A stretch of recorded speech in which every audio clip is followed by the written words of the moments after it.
NPC 24 news में आपका स्वागत है। हम पहुंच चुके हैं विश्व हिंदू महासंघ प्रयागराज और यहाँ पे प्रोग्राम चल रहे हैं राम जन्मभूमि के बारे में, जो राम जन्मभूमि अयोध्या में बनाई जा रही है उसी के उपलक्ष्य में।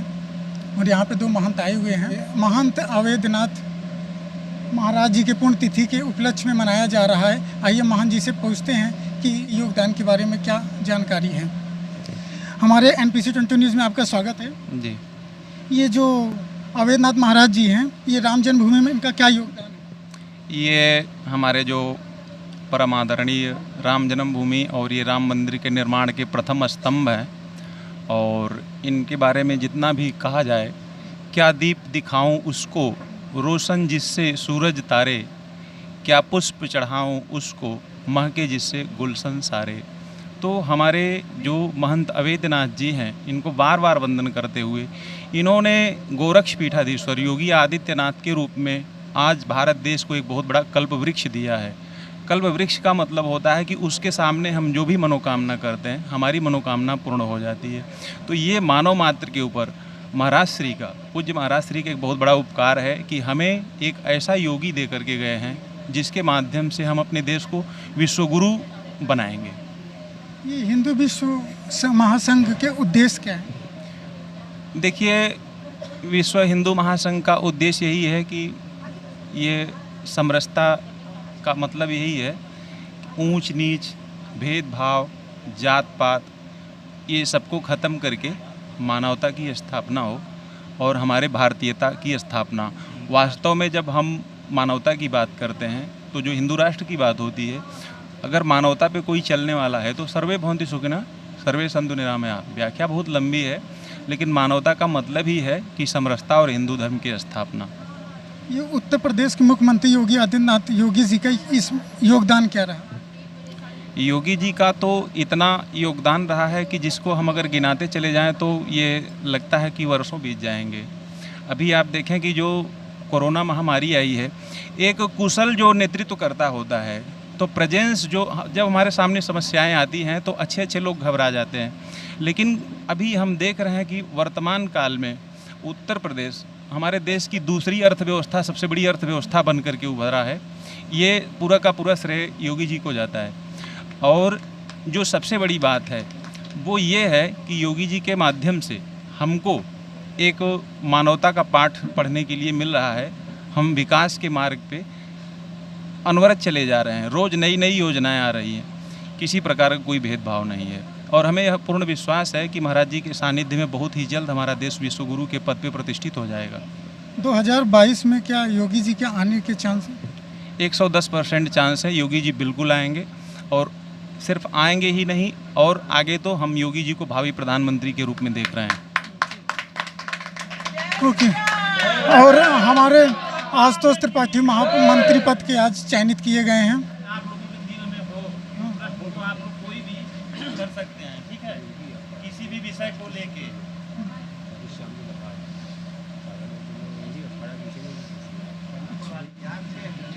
महामंडलेश्वर लोगों का चुनाव की प्रक्रिया चल रही है, महामंडलेश्वर भी बनाए जा रहे हैं।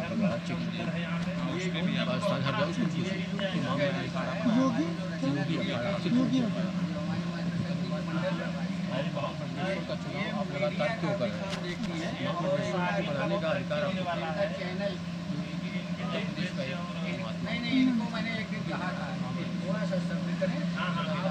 थोड़ा आइए गुरु जी के बारे में, थोड़ा योगी अखाड़ा के बारे में पूछते हैं और जानकारी लेते हैं जहाँ से आए हुए हैं। योगी अखाड़ा के बारे में देखिए, योगी अखाड़ा की रचना हुई है।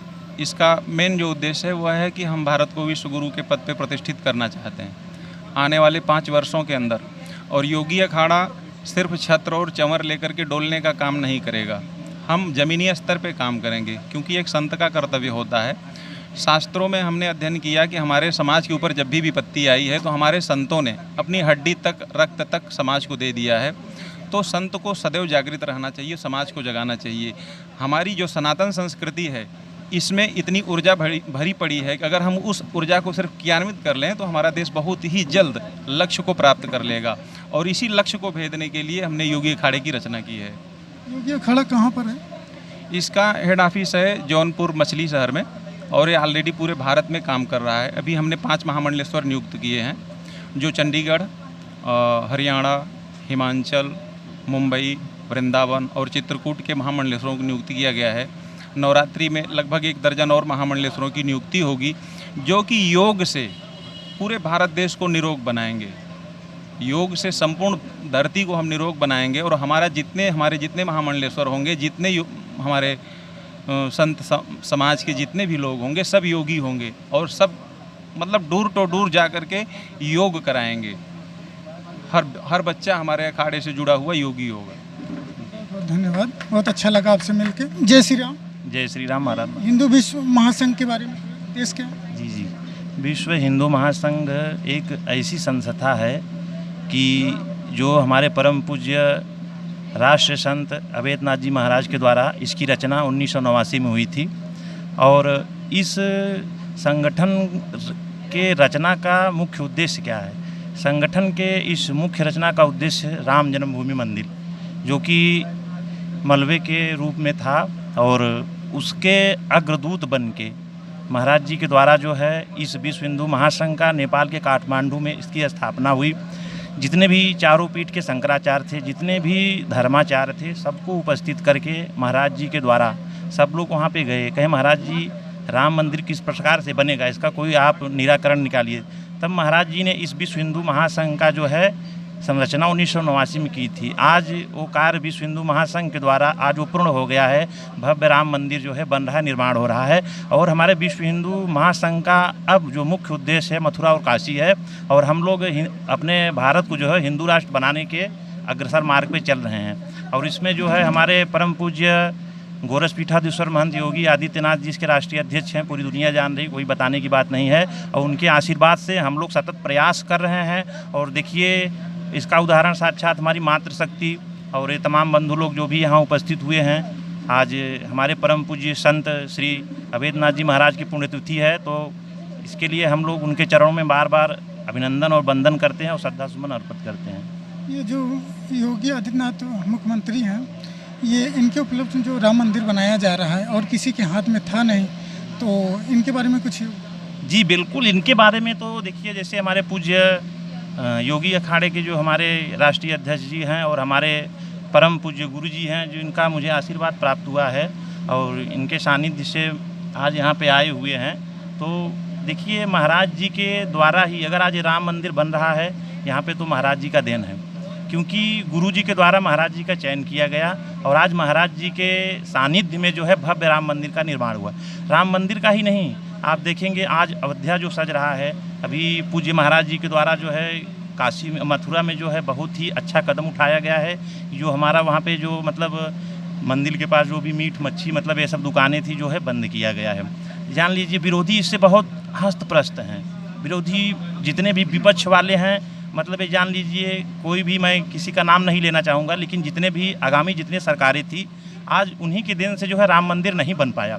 और राम मंदिर नहीं बन पाया उन्हीं का आज देन है। लेकिन आज देखिए वो राम मंदिर गली गली जो है नारा लगा रहे हैं, जा रहे हैं। तो ये हमारे योगी आदित्यनाथ जी महाराज का ऐसा देन है कि जो मतलब कहते हैं कि राम मंदिर तो मतलब एक स्ट्रक्चर उनको मानते नहीं थे, आज वो जाके वहाँ जो है माला फूल पहन के और हिंदू बन के जो है जाके चारों तरफ वहाँ दंडवत साष्टांग है। तो हमारे महाराज जी का देन है। जी जी, गौरक्षक के प्रमुख हैं, इनसे भी कुछ जानकारियाँ दो प्राप्त करते हैं और पूछते हैं कि जो हिंदू विश्व महासंघ है इसके उपलक्ष्य में कुछ उद्देश्य क्या हैं। आप ये जो गौरक्षा से जुड़े हुए हैं, ये कितने साल से आप जुड़े हैं? बस अभी वर्तमान में सदस्यता आ गई। किस लिए आपने जुड़ा? ये हम सनातन धर्म की रक्षा के लिए, और जो पाप बढ़ रहा है, गायों की हत्या हो रही है, लोग सताए जा रहे हैं, मारे जा रहे हैं, उनकी रक्षा के लिए और उनके संवर्धन के लिए, अपने धर्म के प्रचार प्रसार के लिए, अपने देश को विश्व गुरु बनाने के लिए। ये जो गौरक्षा का उद्देश्य क्या है? गौरक्षा का उद्देश्य है कि ये हमारे संस्कृति में गाय जो गौ माता है, कामधेनु की इनकी संज्ञा दी गई है। और इसमें हम तो नहीं समझते कि प्रत्येक हिंदू का बच्चा जन्म लेते ही गाय को माता के दृष्टि से देखता है और जीवन प्रयत्न देखता है। और गौ माता का महत्व तो एक उनके मल मूत्र से लेकर के जो भी उनके शरीर में संरचना हुई है, प्रकृति ने बनाया है, उसमें समस्त देवताओं का वास होता है। और उसमें हम लोग हिंदू पूजते हैं। और वास्तव में इसका वर्णन ऋषि महर्षियों ने वेदों में भी बताया है। और इसका प्रमुख ग्रंथ जो है रघुवंश में कालिदास ने बताया है कि गौ माता जो है एक ऐसी माँ है जो काल्पनिक चीज़ को पूर्ण करती है। और उसमें बहुत से अध्याय हैं, बहुत से चीज़ हैं। बताऊँ अगर समय हो तो उसको मैं विस्तार से बता सकता हूँ कि गौ माता एक ऐसी माँ है कि जैसे वाल्मीकि जी के आश्रम में जो उनको एक गए थे यहाँ पर से विश्वामित्र जी, और वहाँ पर उनको वाल्मीकि जी से कहा कि हमें भोज्य पदार्थ की आवश्यकता है और आप महर्षि होकर जंगल में कहाँ से प्रस्तुत कर सकते हैं। वाल्मीकि जी ने कहा महात्मा आप विश्राम करें, बस थोड़ा समय दें, बस मैं सब प्रस्तुत कर दूंगा और सब आपकी सेवा में आएगा। और गौ माता के आशीर्वाद से जो भी कामना से प्रस्तुत किया जाता था, जितने भी आदमी आते थे वह उनके आहार विहार का सारा